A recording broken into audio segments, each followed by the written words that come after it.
저는 정의당에 대한 관심과 참여가 우리가 사는 세상을 조금 더 사랑하는, 유일하진 않지만 참으로 유효한 한 방식이라고 생각합니다. 노동과 민주주의의 가치를 소중히 여기는 시민 여러분, 독자적 진보정당의 길을 놓지 않는 당원 및 지지자 여러분, 그리고 지금 소통관에서 함께 하고 계시는 언론인 여러분, 정의당 신임 비상대책위원장을 맡은 김준우입니다. 저는 정의당이 기존의 틀을 깨고 새로운 체제로 2024년 총선을 치를 수 있도록 하는 임무를 맡게 되었습니다.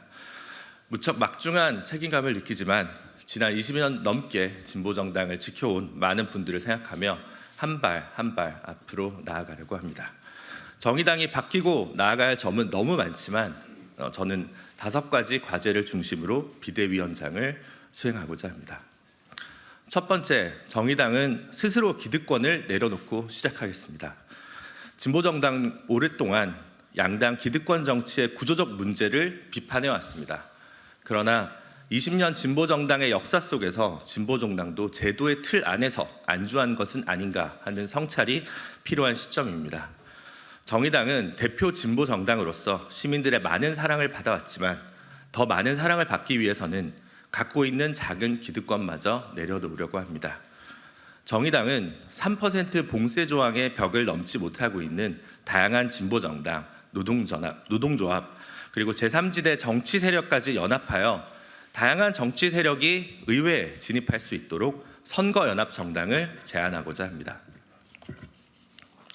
선거연합정당은 정의당과 한국사회의 새로운 청사진을 공유할 모든 세력과 내년 총선에서 지역구, 비례, 명부선거를 공동으로 대응하겠다는 의미입니다.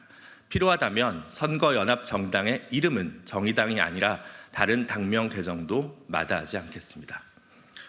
그리고 정의당은 선거연합정당을 위해서 정의당 몫의 의석이 줄어들더라도 비례 명부의 상위 순번을 과감하게 포기할 각오를 하고 있습니다.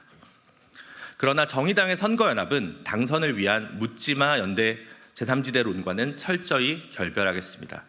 정의당은 노동 인권과 민주주의의 가치를 옹호하고 기후위기와 지역소멸에 맞서 새로운 사회적 대안을 만들고자 하는 모든 세력과 가치 연합을 실현할 것입니다. 두 번째, 정의당은 대한민국의 새로운 상식을 만드는 진보정당의 정체성을 공고히 하겠습니다. 지난 20년간 진보정당이 던진 의제와 정책들은 이단적인 것이었습니다. 그러나 몽상적이다, 실현 불가능하다고 평가절하된 정책들인 의제, 법률은 모두 우리 사회의 현실이 되었습니다. 몇 년 전만 해도 중도정당을 표방하던 민주당이 진보정당을 자처하고 있는 것은 진보정당 주의자들의 노선이 틀리지 않았다는 증거이기도 합니다. 이처럼 진보정당과 정의당의 역사는 상식적인 정당이 아니라 내일의 상식을 새롭게 만들어온 역사였습니다. 정의당은 한국 사회에 새로 마주한 복합 위기에 맞서는 새로운 대안, 내일의 상식을 구축하기 위해 더 많이 노력하겠습니다. 20세기 유럽 복지국가 모델을 따라하는 패스트 팔로워가 아니라 새로운 복합 위기에 대응하는 데 필요한 복합 처방전을 만드는 새로운 기획자가 되겠습니다. 능력주의와 공정담론으로 결코 해결될 수 없는 폭력과 불평등을 해소하기 위한 사회적 연대 전략의 구축, 더 이상 지속될 수 없음 자명한 생산제일주의와 기후 생태 위기 극복을 위할 산업과 소비, 에너지를 아우르는 생태 전환, 저성장의 일상화, 고용 없는 성장, 그리고 지역 불균형 등 현실적 경제적 불평등을 극복하기 위한 대한 경제 모델의 실현, 시민 참여가 실질적으로 배제된 육공화국 민주주의의 근본적 쇄신과 개헌 등 새로운 비전과 정책을 마련하기 위해 노력하겠습니다. 한국 사회 가장 선도적인 문제제기 집단이었던 진보정당의 역할을 다시 한번 보여드리도록 하겠습니다. 이러한 정의당의 새로운 비전을 21세기 사회민주주의나 민주적 사회주의 선언으로 읽으셔도 좋습니다. 세 번째, 정의당 혁신의 해법은 당원 스스로가 결정하는 상식에서 출발하겠습니다. 정의당의 위기를 타파하기 위한 진로와 새로운 사회 비전을 놓고 지난 1년간 수많은 주장이 경합했습니다. 고 노회찬 대표는 왼쪽으로 갈 것이냐 오른쪽이 갈 것이냐는 방향을 물을 때 늘 아래로, 더 아래로 가야 한다고 했습니다. 정의당 비대위는 혁신의 진로, 선거연합의 범위와 방식에 관해 당원 민주주의의 기반을 둔 더 넓은 논의 과정을 만들어 나갈 것을 약속드립니다. 당원들의 목소리를 직접 확인할 수 있는 공론화 방식의 당원 설문조사부터 당원 총투표까지 모든 방식을 열어놓고 정의당의 미래를 당원들과 아울러 결정할 수 있는 방안을 추진하겠습니다. 비대위원 인선 또한 선거 연합정당 건설이라는 방향성 아래 당내 다양한 목소리가 공존할 수 있도록 하겠습니다. 아울러 현재 필요한 추가적인 비대위 구성과 관련해서는 노동계의 여성 리더를 반드시 포함시키도록 하겠습니다. 네 번째, 정의당은 가장 낮은 곳에서 을의 권리를 위해 앞장서 싸우는 정당이 되겠습니다. 정의당은 윤석열 정권의 무능과 폭정에 맞서 민주주의와 인권의 현장에서 함께하겠습니다.